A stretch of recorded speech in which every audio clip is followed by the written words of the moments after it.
أعوذ بالله من الشيطان الرجيم. بسم الله الرحمن الرحيم. Please note that this production utilizes AI tools for voice generation, and there may be occasional mispronunciations of Arabic terms. Society judges us by our public performance. We measure each other by what we do when the lights are on, the cameras are rolling, and the stakes are visible. But the reality of our character operates on a different metric. Islamic theology calls this the ghaib, the unseen. In a psychological sense, it refers to your private interior. This is the chamber of the mind where no one else is checking and where all external social pressure vanishes. When you strip away the audience and the consequences of public opinion, what remains is your actual baseline. The most honest measure of a human being is constructed entirely within this unwatched space.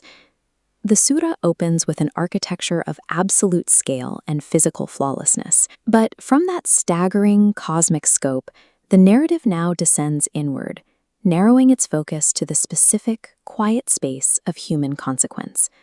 For those who look at that sky and remain unmoved, the text describes an arrival at Jahannam.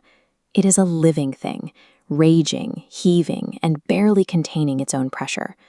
When crowds arrive at this threshold, the keepers of the fire ask a single clarifying question. Did no one come to warn you? The answer is an inescapable confession. They admit that a warner did come, but they actively covered up the truth, dismissing the message as a sweeping delusion. This diagram maps the logic of their next admission.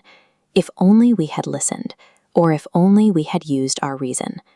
The Arabic text pivots on the word aw, meaning or.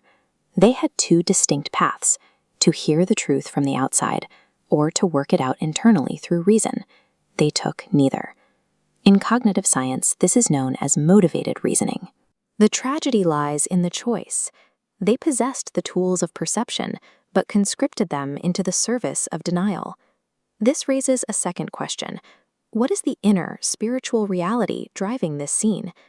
Mystic scholars like al-Qushayri viewed the fire's rage as a mirror.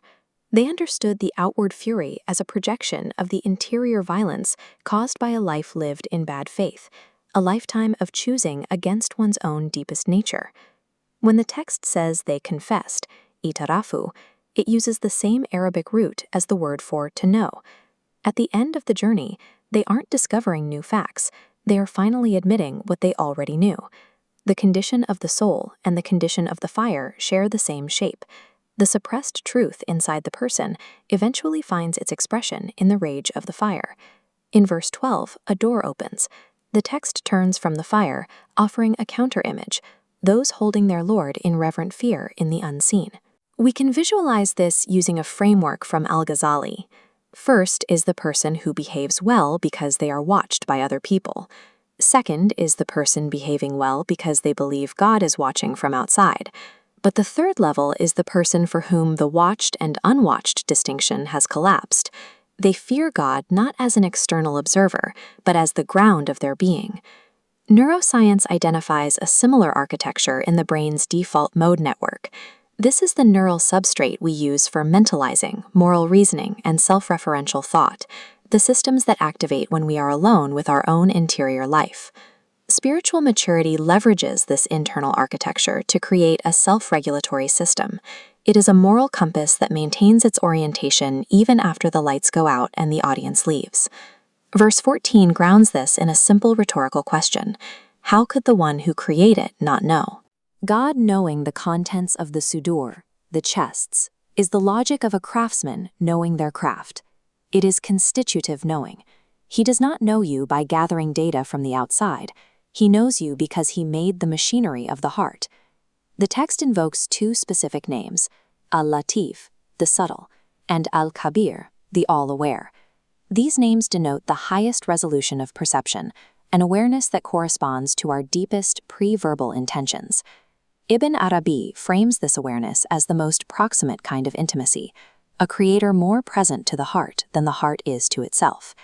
Aligning our private darkness with this subtle, intimate light is a matter of practice. The tradition suggests a practice of muhasaba, or self-accounting. For 7 nights before you go to sleep, spend 5 minutes with one question. What did I do today that I would have done differently if I knew with certainty that it was being seen? Write nothing down. Just sit with the answer. O you who know what is inside the chest, make what is inside mine worth knowing. O subtle one, O all-aware, let my private life be the same as my public one. Compiled with gratitude by Mir Ali Shah, a seeker sharing through the Living the Wisdom of the Quran podcast.